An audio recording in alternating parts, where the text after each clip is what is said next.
guys, it's Rachel here with Senza Corso. So I'm out here with some of my dogs. I've got Tillicum put away. As I've said before, as my livestock guardian, I really don't want him having a whole lot to do with the rest of my dogs. But I wanted to do some training with some of these younger puppies, and I'm doing some work today, and I figured that I would have them around and maybe show you guys a little bit about what I do on an everyday basis, just kind of as I'm working. So right now, I've got out 4 puppies. I've actually got Zlatan out here, but I don't know where he's at. I think he might have went up to the house because I do have this gate open over here where he can get out. But I've got Habibi out here. Habibi! Good boy. Sweetness. They're my sweet baby. Yeah, they're my sweet boy. I've got Preacher out here to help teach the young ones how to be, so that they learn from the best. Plus, most of these puppies are his grandbabies. The only one that's not is obviously the bully. But everybody else out here is related to him. These are his great-grandbabies or grandbabies.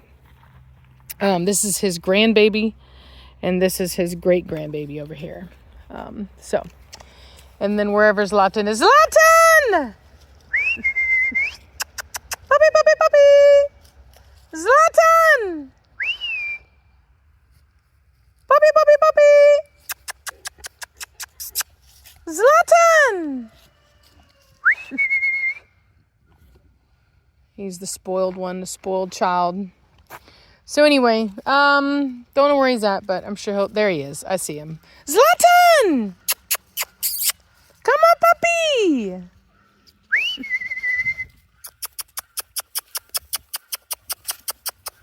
So he's on the other side of this gate.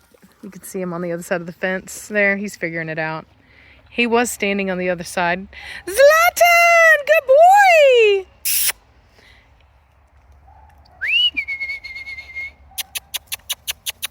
Zlatan! Puppy, puppy, puppy! Come here! He's taking the long route. The spoiled golden child route. Chicka, chicka, chicka! Come on! What you doing, Zlatan? Hey, good boy! What you doing, biggin? What you doing? Come on! Come on! Okay. Preacher! Quit, dude!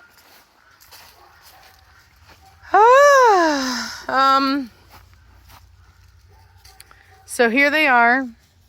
As you can see, Zlatan's sister is still bigger than him, which is shocking to me. I don't think she'll be for much longer, but she's huge, man. That's a giant female.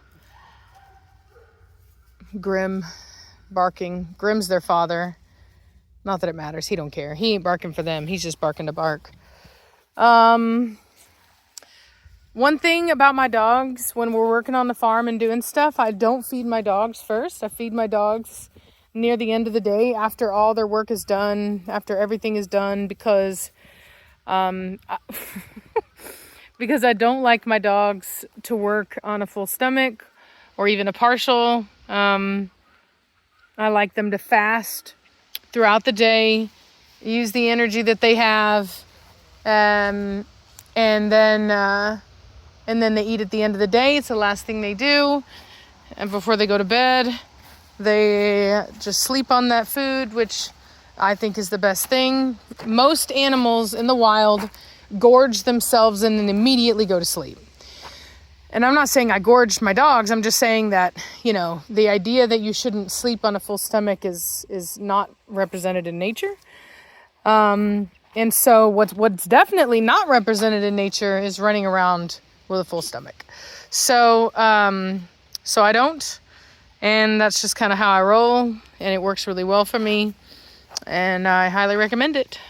And so anyway, Habibi, where you at?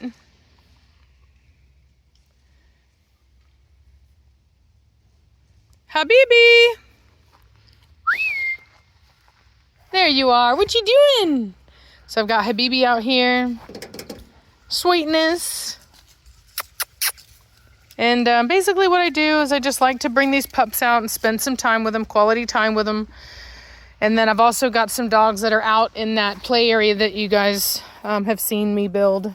So a lot of my dogs have outside time, and we just kind of switch it up a bit as to who is outside at certain times, especially in that back area. But everybody gets lots of time to be out and play and exercise, you know, stuff like that. And then, like I said, these guys are getting worked with now. And like I said, I've got him out with Preacher, even though he is not even always the most well-behaved himself. I think my Mortigan is typically better behaved than Preacher. Preacher will always break a rule. Like, if he can get away with it, he'll absolutely break a rule. And unlike some dogs, like if I try to work with him with a dog that's, you know, needs to be better behaved, he'll act up with use the other dog as an excuse to act up. So he's not the most reliable in some aspects. He's it's not that he's not, I'm not gonna say not reliable, but he's more like Charizard. If you've ever went down the Pokemon thing, it's like he's very much like he's gonna do what he wants for the most part.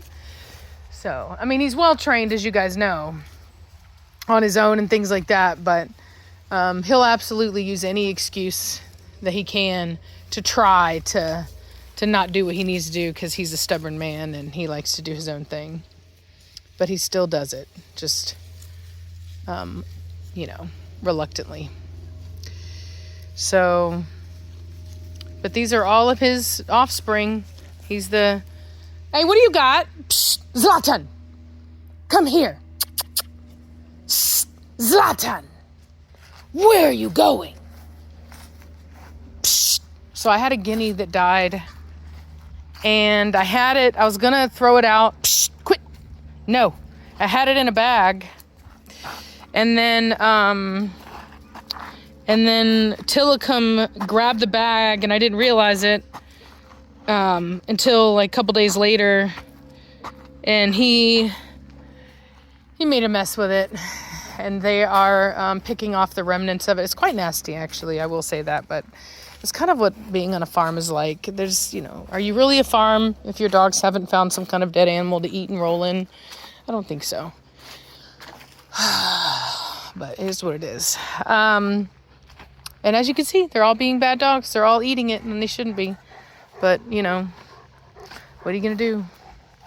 I tried to clean it up. I picked up most of it, but there's just little bits of it that I can't see amongst all the grass and all that they found, and they just keep picking off feathers and whatnot. So anyway, but that's, like I said, that's what it's just like this, because I have some dead chicks in there. I've got this group of chicks over here, and I don't know what happened, but I had 2 die. And it just happens. I don't know. Chickens, they just be dying. You get what you get. So, and I put them in a bag. I just put them in a feed bag, and I stick them in there to take them down to the trash. And I guess Tillicum grabbed the bag, and there were so many bags. So it didn't really dawn on me at first, because he grabbed out all of them, because I put all the bags in here, and then I take them. But anyway, yeah, I'm going to have to rethink that. Just take them immediately from now on. Otherwise, he's going to continue that. But, you know, otherwise, they're doing really good. They look real pretty. Everybody's growing and looking really good and, you know, healthy. So, can't really complain there. But, you know, we just lose them every now and again. It's part of owning chickens. So, and these are like really expensive, crazy chickens. These are millefleur Brahmas. I drove 13 hours to pick up their dad in one day, and they drove right back home.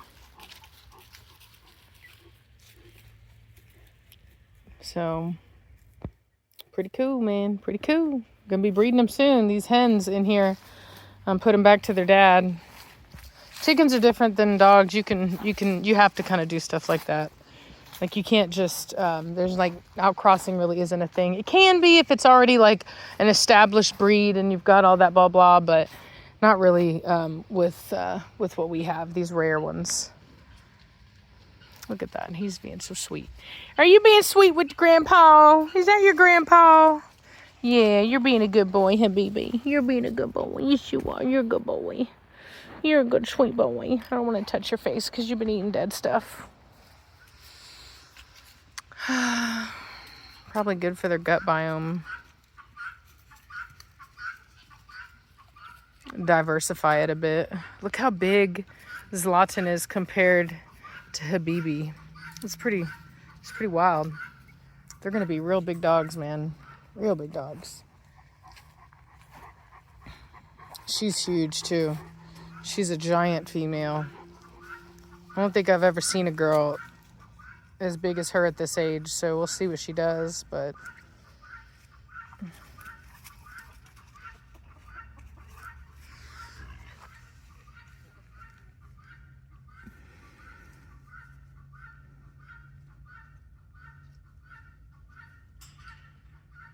oh God. Preacher just peed on the kennel that Tillicum is in. Being a jerk. Nope, Tillicum peed on it. Watch him pee on it again. It's not gonna be enough for him. If he could smell it at all, he's gonna do it again. Yep, there you go, did it again. Watch, now Preacher saw that. Watch him, he's gonna pee on it again.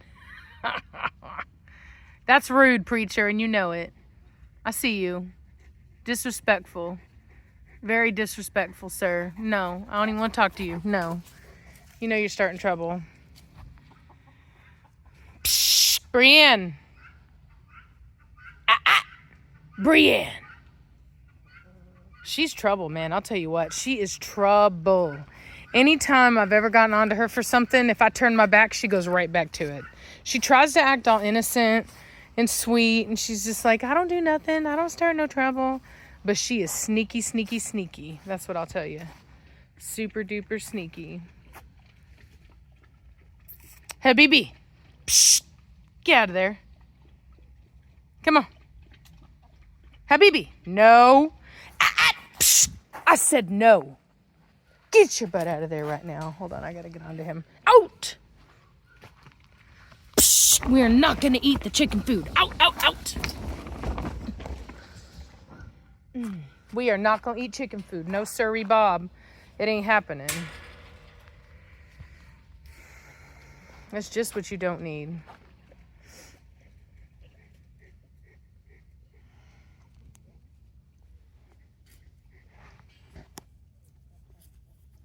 Well, anyway, I'm going to let y'all go because I got work to do. I got to finish putting these dog houses inside of here. I know it's not in any way traditionally what people would do with chickens, but I'm simply trying to save money by repurposing things. And I have had chickens back whenever I was free ranging them. I've had them use dog houses to lay their eggs in. Like that hen is just went in there right now. So they will go in there and they will use it. You know, it is a thing. So, but I completely understand that that it is definitely unconventional. But the way I see it is on the farm is like, why spend money if you can repurpose something? You know what I mean? You got to be able, you can't just throw things away. You know, you got to use what you have and repurpose it. And that's just what I'm doing, you know? So instead of spending the money on buying coops or building coops, you know, that's what I'm doing. I may change it to some degree. I have considered like building a platform, and with some stairs that they go up into the doghouse. So basically be like a flat wooden kind of open platform at the bottom. And what I want to do is have like a nest box at the bottom, because I would like for them to sleep in a different area than they lay. But who knows what happens with that. So but anyway, but it should be good for them when it's cold. And it really just was something easy and fast that I could do because it did get cold here pretty quickly. So it was a way for me to be able to keep them warm without having to, learn how to be a carpenter and frame out a whole coop and all that stuff, which I wasn't opposed to doing. I was actually looking at it. And then, like I said, you get to this point where it's like, look, I have these things. Why don't I use them? And that's what I'm doing. So anyway, like I said, I'm gonna let y'all go. I got work to do.